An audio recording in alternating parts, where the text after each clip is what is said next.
it's Ruth Marie Hamilton and I'm in my garden today. I'm going to be showing you how to take advantage of the beautiful blue bluebells and the yellow Banksia rose to make a posy because those colours go really well together. So let's go down to the bluebell patch together.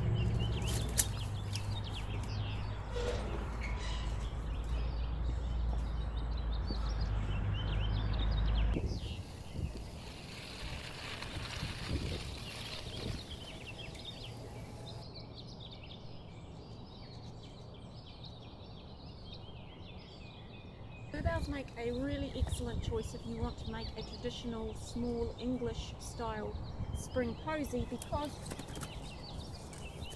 that is about the perfect height for the sort of posy we're going to make today. I'm going to pick some more of these and then we'll go and look at the rose. Banksia are always a really welcome sight down in Australia and New Zealand because they're the first rose we tend to get. I don't know if there's an earlier flowering one, certainly the earliest flowering one I've ever seen. And as you can see, the soft fluffy nature of the rose combines really nicely with the smooth satiny texture of the bluebell. So I'm going to pick a few of those and we'll go back to the house and put it together.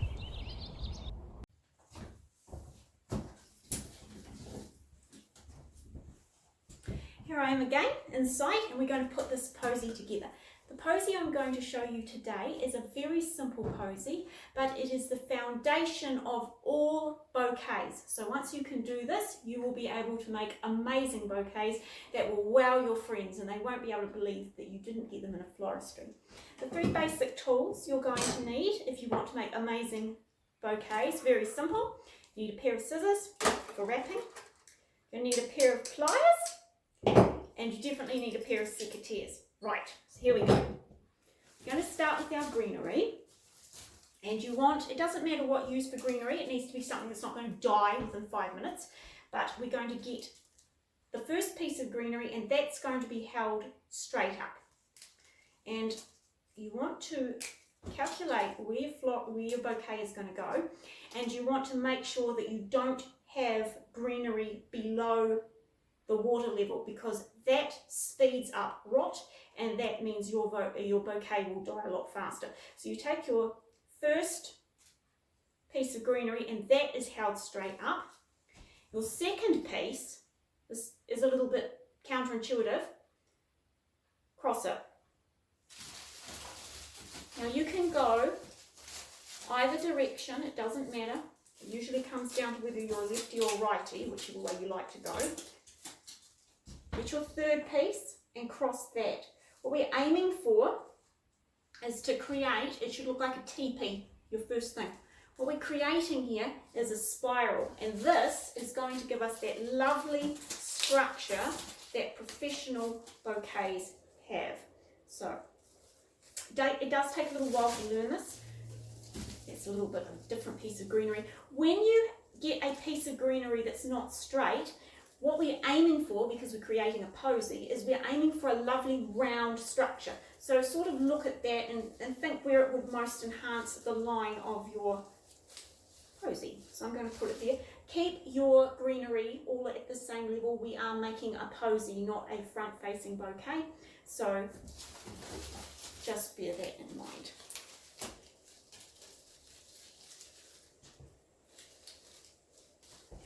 Okay. That's starting to look quite good. We just need to fill in a few gaps.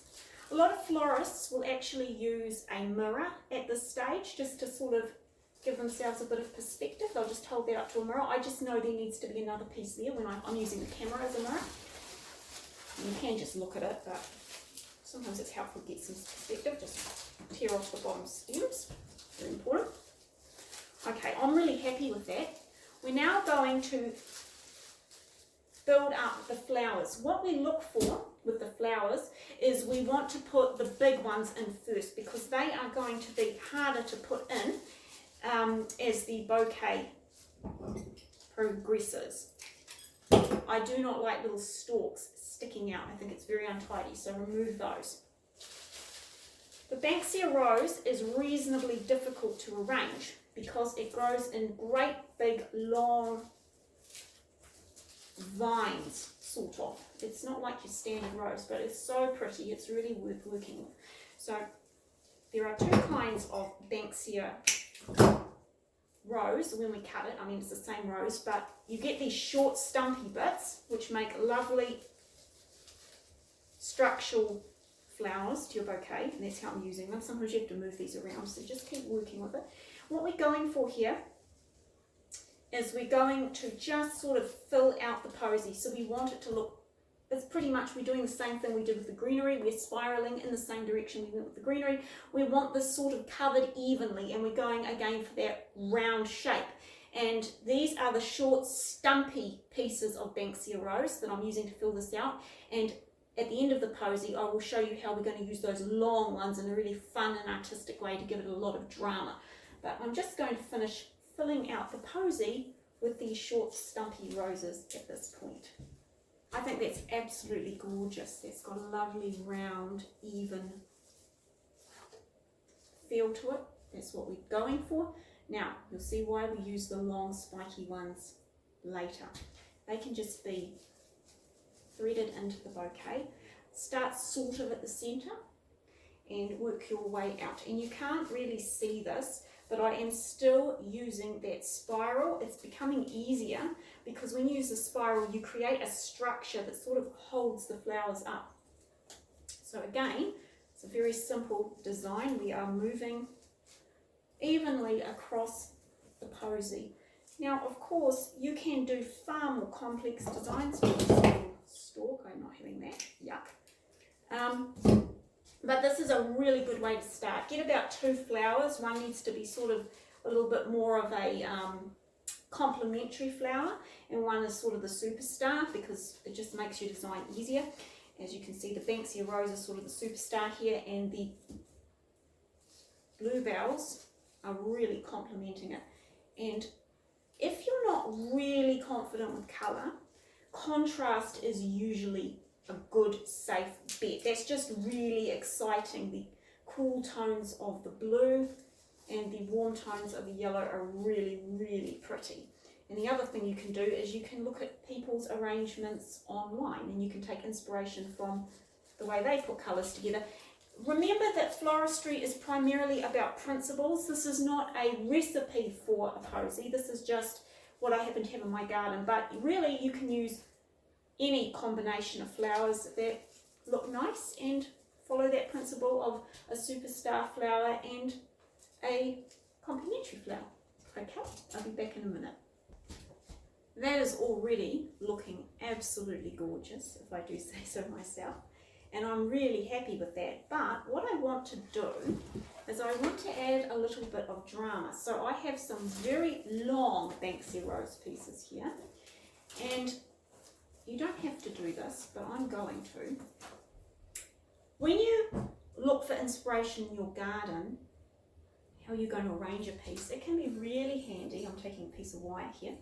It can be really handy to look at how the plant grows. And what you notice when you look at a Banksia rose is it grows, and we've got this beautiful golden wall, and it grows and creeps, and it's just absolutely gorgeous. And I want that in my bouquet. So what I'm going to do is I'm going to make sort of a, I'm just going to bend that round there like that. So I've got 2 things, the 2 ends of the wire hanging down. Then I'm going to take this and I'm just going to twist it round itself. The green wire will virtually disappear into the bouquet because of the colour. And then I'm just going to spin this round, spin, spin, spin. That was actually a bit long and it should be snipped off, but I'm not going to bother today. Okay, so what that gives us is we've now got this lovely long piece of Banksia, and we have this virtually invisible piece of wire. We're going to take our bouquet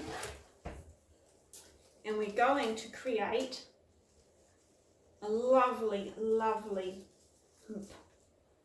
And that, I just think, is absolutely beautiful. I think that just really, really elevates that and makes that just so special.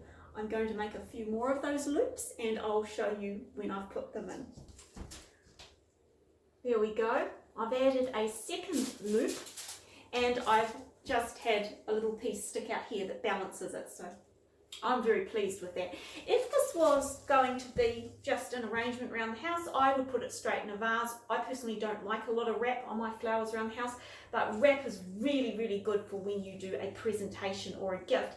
And you can actually use the stuff you use in your kitchen for baking very effectively. And I'm going to show you how. We're going to do a basic posy wrap using 2 pieces of tin foil and 2 pieces of baking paper. This is really lovely because it gives you a reflective quality to your flowers. It makes your bouquet look bigger. And we're going to take full advantage of that. We're going to take the piece of tin foil. We're going to make sure that's on the outside because that is more waterproof, which means when we put this into a vase, it's not going to get soggy and collapse. Florists use cellophane. Put it like this, so you have the peaks all sticking in different directions. Then you want to come up, fold it in half. So simple, like that. See? Again, put your baking paper and your tin foil at different angles. Fold it in half. Take your bouquet.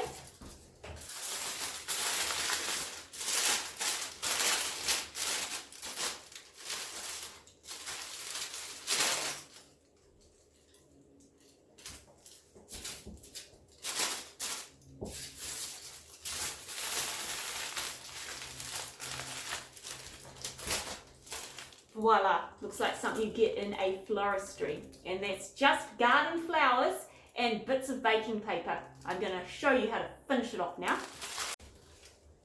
If you need a bouquet and you need a bow for your bouquet and you don't have any ribbon, a piece of rag will work beautifully. Just make sure that it is the same colour of some of the flowers in your bouquet. It's just lovely when you do it like that. I've tied that off. You tie your bouquet off with a small piece initially because you need something that's going to really grab the bouquet together. Then you take the wider piece, goes beautifully with the blue. I could have gone for yellow as well, but I really like blue.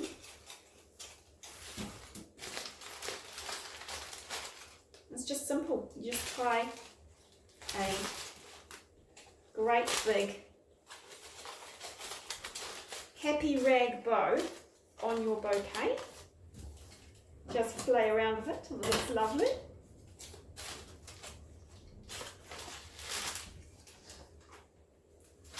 I'm so happy with that. I am so happy with that.